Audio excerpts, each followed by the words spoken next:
Okay, so we are going to use EVA foam like I do in all my crafts. I'm going to start with a 5 by 5 inch tile. I use 1 1/4 inch grids, so that gives me 4 by 4 grids.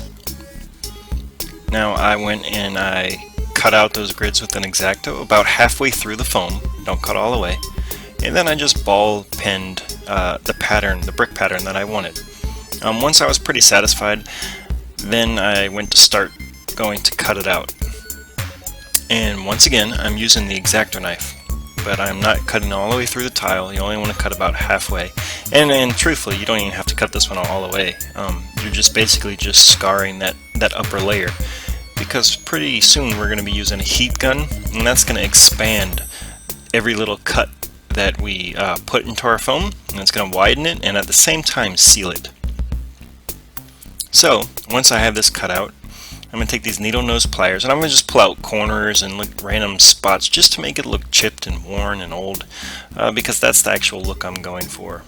Now you see that heat gun, see how all of a sudden my black lines became like bold, like somebody just clicked bold on the keyboard?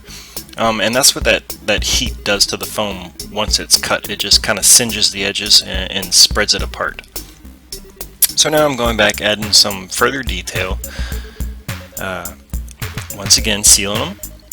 And after you seal it, and you saw a brief picture, just put a book on there for weight. That way your tile stays flat. I put a base coat on it of brown. And as you see, I don't mix my paint, I just put two colors together when I'm doing like a muddy surface like this. That way I don't have like a very cookie cutter kind of paint job. It's a very natural, very organic paint that comes along with it. And as you see me, I'm blotting this stuff off because I don't want these bold cobblestone patterns. I'm trying to avoid that sharp contrast.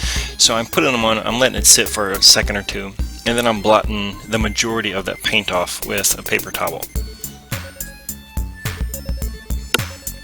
And again, see, it's all different colors just based on where I'm putting my paint onto that palette.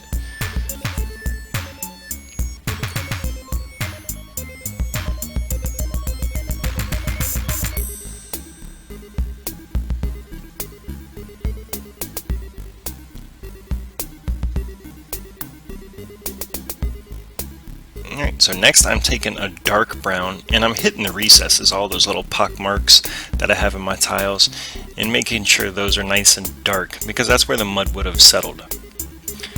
Now I'm going to make some grass to put into the inserts of these tiles, and I learned this from the Crafting Muse, who has an excellent tabletop crafting channel. If you haven't seen or heard of her, please look in my subscription channels and go check her out. Pretty amazing stuff.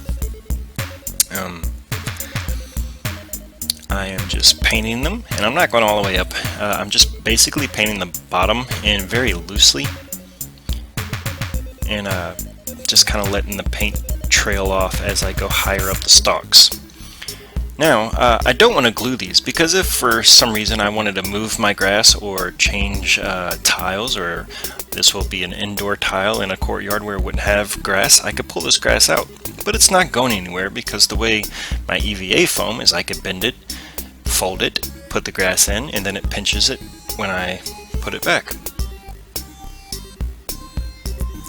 So, these tiles were inspired by Aaron from The Forge, who has a new rebranded channel, who does amazing work, and he came out with these tiles and I just fell in love with them.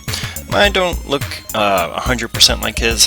He's got some really excellent tiles. You should go check him out as well. But I loved them so much that I had to make a similar set of my own. Alright, so now we're going to go back and put a wash all over the tile. This was a brown wash, and I added just a splash of black just to give it a little bit darker of a pigment. And then I'm just going to evenly coat this and make sure it gets down in all the little cracks and nooks and crannies of the tile. I'm going to let that soak and dry. So this is a pretty easy, straightforward tutorial. There is my finished tile. There is my dwarf rogue hiding in the grass. And as always, give me a thumbs up if you liked the video. Leave me a comment below if you have any suggestions or ways I could have improved this. And subscribe if you're not subscribed. That helps tremendous.